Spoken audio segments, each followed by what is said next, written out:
All right.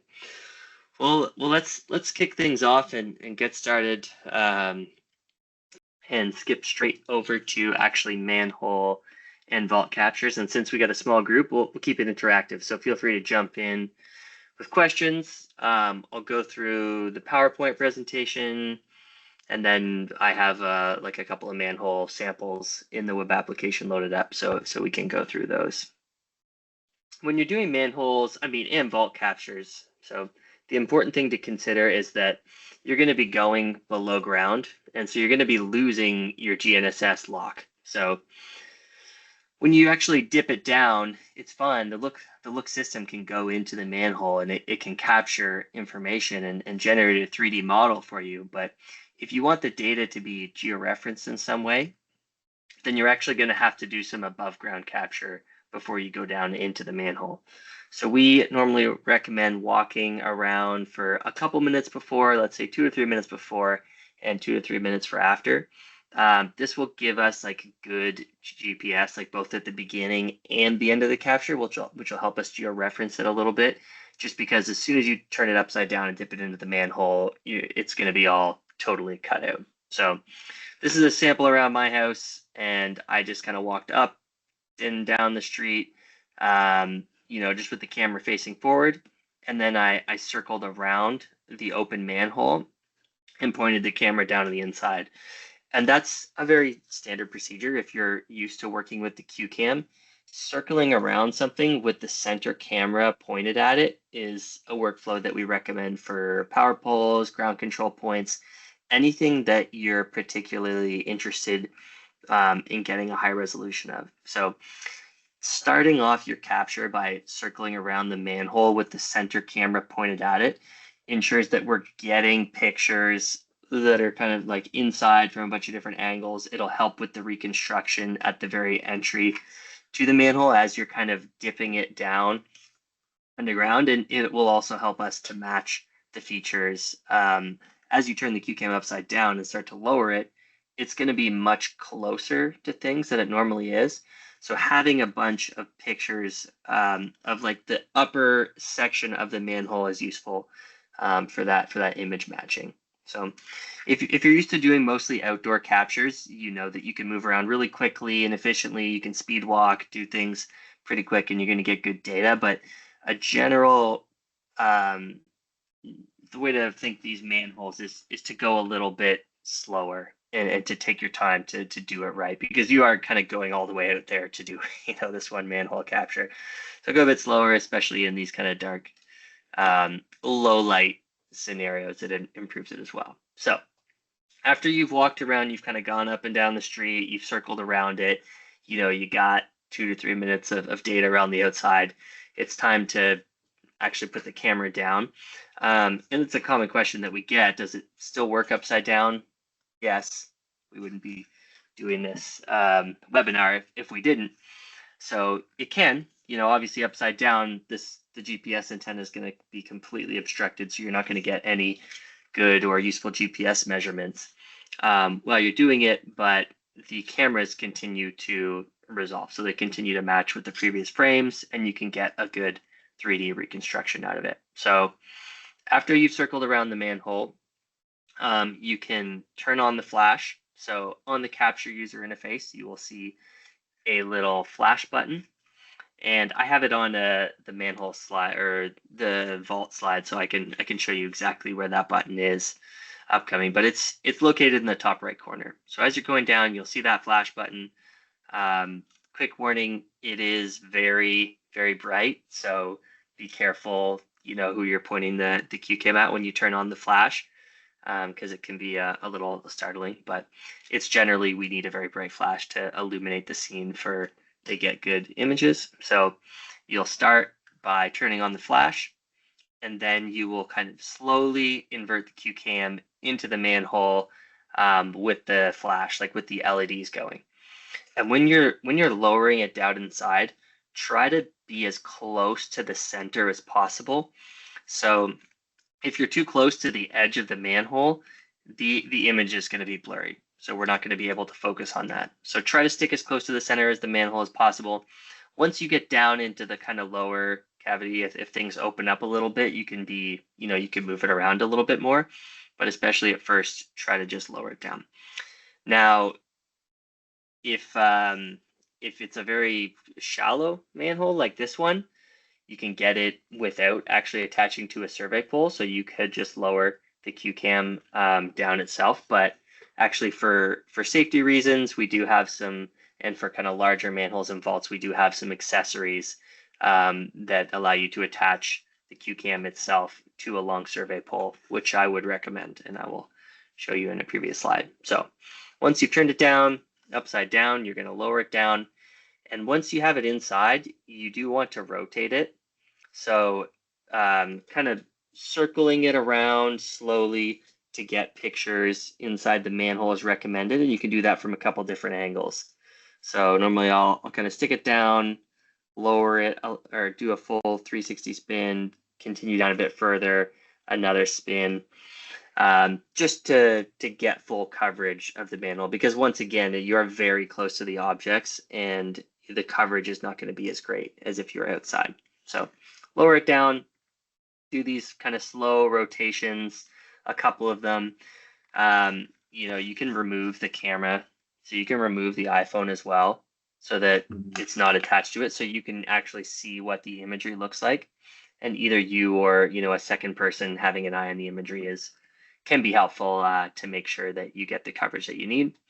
Then you're going to slowly pull it back out of the manhole, turn off the flash, or turn the LEDs off, circle around the opening, and then walk up and down the street again to finalize it.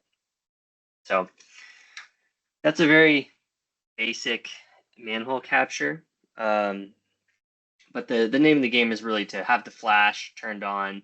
If you're lowering it down and you can see that everything's all dark visually in the camera, that's kind of an indication to you that, hey, the flash is not on, it's not operating properly. You should still be able to see the images on the iPhone itself. And then going up and down the street and just generally operating a little bit more slowly than you normally would. So Lucas, your bullet item says slowly invert the QCam and enter the manhole. Is it the entering the manhole that's slow, or are you literally slowly inverting it so you're getting photographs while you're doing that motion? Both. You want to, like, when you're doing things like turning it upside down and inserting it, you kind of want to be slow. Like, we've accounted for motion. We're taking a lot of photographs, so normal human motion, but this is like a very quick and abrupt downward motion. So, hold it out, kind of like slowly get it fixated, and then slowly lower it down into the hole.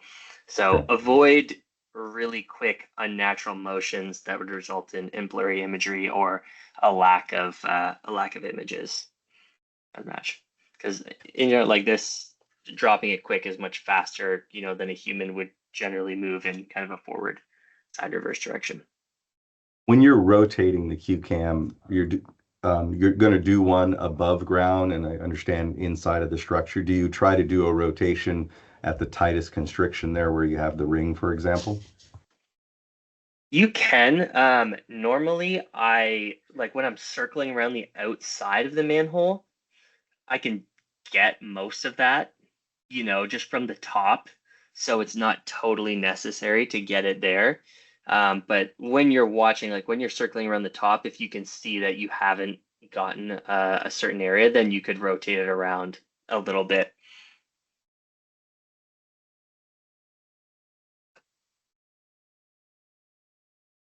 Okay, so moving on to vault captures. These tend to be a little bit often like larger areas. So manholes are often kind of tightly constricted. Vaults, can open up a bit and you have some more features in there. It's often a little bit more involved than just like sticking it down and spinning it. You might have to be moving it around a little bit. These are the accessories that I mentioned. If you want these, reach out to us. Just email me or support@looq.ai and we can provide them. So when you attach it to a survey pole, which the Looq QCam can be attached to any standard survey pole device. See here, I can take the bottom handle off. I just twist it. and then the actual handle slides right off. And here you'll see a rail system, and with Allen keys, you can remove that. And then using this adapter along with the power cable extension, you can easily attach the QCam to a survey pole and get it either higher up or in this case, kind of further down below ground. And that's kind of required for these larger manholes or vault captures because you know you won't be able to lay on your stomach and reach your arm way down into a vault, both for safety and just kind of limitations and the length of the human arm reasons. So those are things that we can provide for you if you want to get into the space. You won't need a new pole. You can just use a standard survey pole that you have, since we have the 5/8 to 11 adapter. So you're doing the above ground capture with this pole already attached. You're not stopping to make this connection before you go into the manhole. So you're walking around somehow with this large pole. Yes. Okay. Yes, that's kind of recommended. It takes a couple of minutes to it takes a couple of minutes to kind of take this whole thing off and attach it.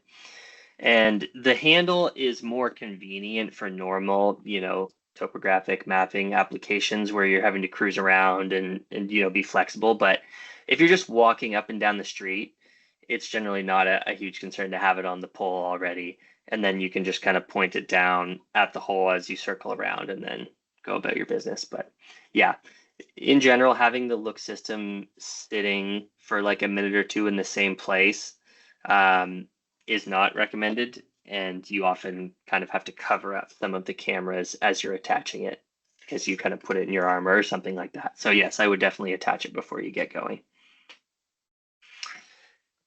If you're doing some, oh, go ahead. Do you have another question there, Tom? Okay. If you're doing a larger capture where you have to be moving the system around, I would definitely recommend removing the iPhone. So it's just a quad lock setup at the back, so easy to take on and off.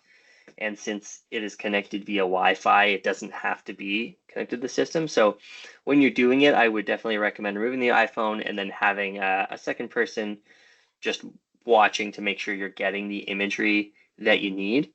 And even alternatively, recording a point of interest. So tapping over here to the capture screen, you can see there's the flash I was talking about in the top right corner. So that's a little toggle to turn that on.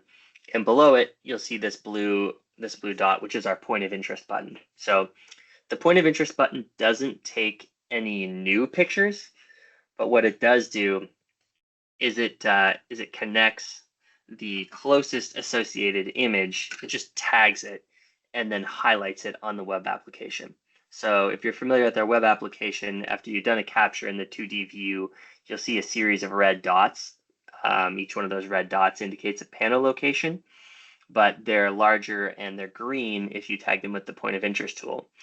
So the thing with the manholes and vaults is often there are certain pieces of information inside the vaults that you're interested in, whether it's reading tags or kind of small pieces of writing on labels of different equipment.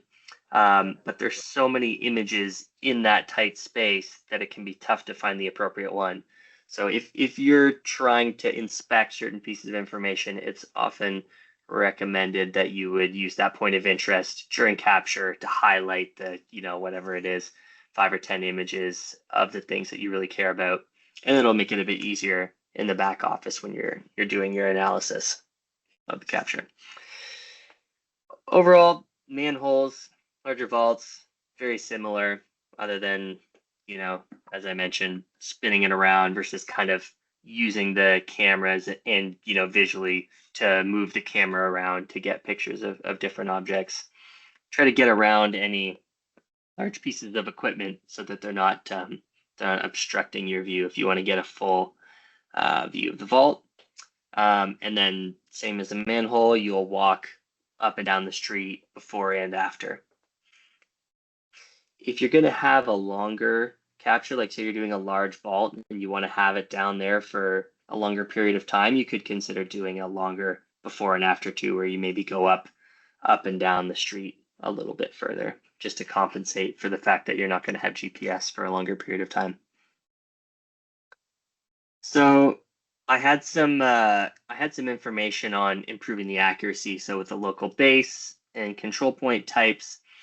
Before I go into that, I know Tom's familiar. Richard, are you familiar with using a local GNSS base and aligning to ground control? You are? Okay. So I'll skim over quickly for the sake of the webinar since we're recording this.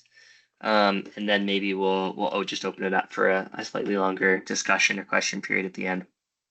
So one of the things that comes up a lot with these the manholes and vaults is, how do I improve the accuracy of them? Because, half the capture often doesn't have GNSS, or you're in a busy urban environment, and you can get far away from core stations. So the way that our corrections work is we actually pull in the nearest government published station. So in the US, that would be cores. In other countries, they have different networks, and that will have an impact on your absolute accuracy. So the length of your baseline and the multipath during capture can have an impact on the absolute position. So one of the things that we can do is you compare it with a local GNSS station that you set up yourself, or one that you download from a paid network, and you can bring that in along with your capture. So when you go to upload your capture, you can provide that local base station RINEX along with your Looq data. It'll result in a shorter baseline and generally higher absolute accuracy right out of the box. And then control points. For these kind of smaller captures, we would recommend, normally 4 or 5 ground control points if that's a requirement for your project. Kind of set them up around in a square or rectangular shape around the outskirts of the capture. And then like you circle around the manhole with the center camera pointing forward, you would circle around those ground control points as well, to make sure that they show up in a high resolution in our capture. And then you would use our align to control module to bring those in. So not a requirement for every project. I know sometimes you're just trying to get relative distance measurements, but can be a good one if you have an actual, absolute accuracy requirement for the manhole data on the whole. So now I'm going to jump over to a couple of samples here. Feel free if you guys have any questions, just to shoot them over while I go through. Okay.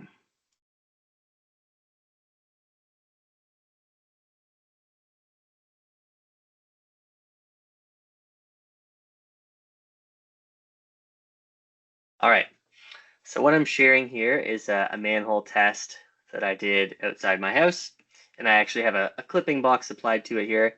You can see it's not very deep, very small manhole, and I actually did not use a survey pole for this one. I just inverted it and stuck it down into the hole with the flash on. So if I disable this, you can see here's the larger capture area. I kind of circled around the street a little bit, both before and after, and then down into the manhole. Something useful when you're looking at this manhole data, you can zoom right into it and just use our vertical height measurement tool to grab an elevation off something that you're interested in. So if I want that, that's just from the tip here of this feature all the way up to the rim of the manhole. If that's all you're after, that's very straightforward. You can just grab that elevation measurement using our vertical clearance tool. Often I will switch it into orbit navigation mode when I'm working with manholes. So the Earth view is great. It resets the view every time you click on something. But if you want to go down into the manhole and really kind of lock in on a specific feature, you can go into orbit. You can double click on it, and then it stays locked in on that feature itself. So if you're trying to figure out, different clearances or pieces of information like that, it's kind of a nifty way to operate.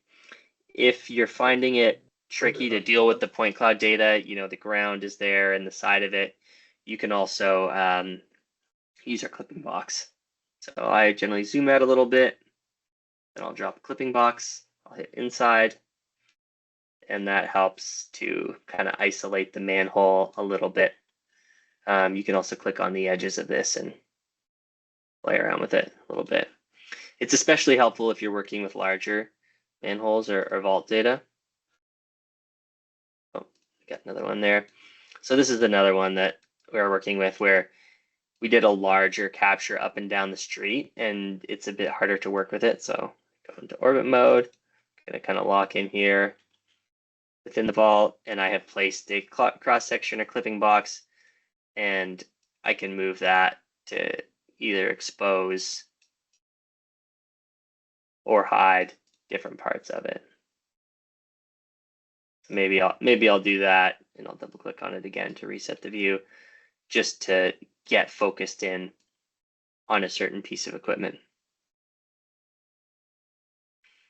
And once again, if you go over here to the Files tab, you can see everything is fully available for download. So you can download point clouds, orthos, GNSS track information. So if you're updating your manhole database, you can bring all the panos and everything into Esri software, or if you're working with the vault or data or manhole data in the point cloud, you can download that and bring it in to recap or any other kind of common point cloud software to keep doing the modeling or analysis. Got a couple of minutes left. Maybe I'll turn it over to you guys if you have any questions or comments. I see we picked up a couple people along the way, so welcome. Go through here, answer any questions, and then maybe I'll kick things over to Teresa there at the end to share some information about upcoming events and our user conference. I think everybody has the ability to use their mic now. Okay. Lucas, I'm still a little curious between the two examples. In the first example, you have a long throat of that manhole shaft that's pretty tight. Are you rotating at all when you're within that constricted area, or are you kind of doing it above and then going all the way down to where it opens up?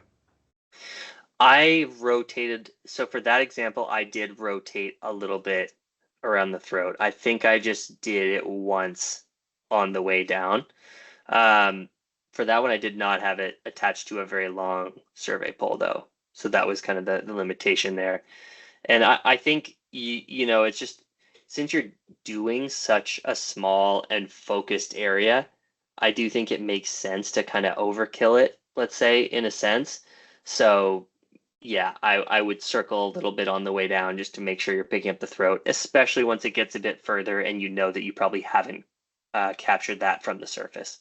Yeah, that's what I'm trying to envision in my mind, how it's stitched together, just the imagery, since it has nothing else to gauge its change in position. So I mean, you have coverage in the 3 cameras, but otherwise you're going to have a portion of the manhole that's just the back of it is facing, right? So it's going to be a gap, which I mean may not matter, but I think, you know, you might as well get full coverage of it and rotate it around.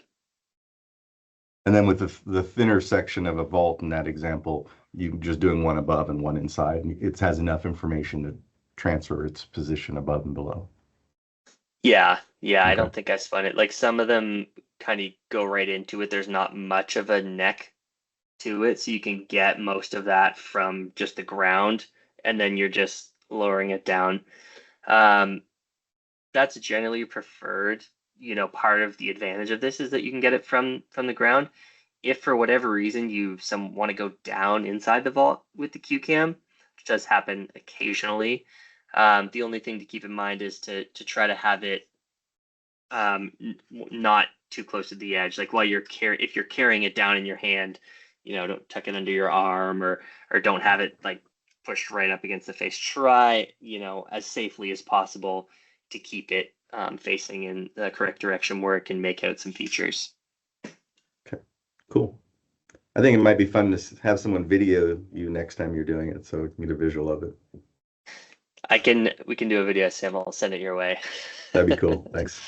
Great. And I think we're out of time here, so feel free to, you know, reach out to us if you have any more questions or want to discuss an upcoming manhole project. Thanks everyone for joining.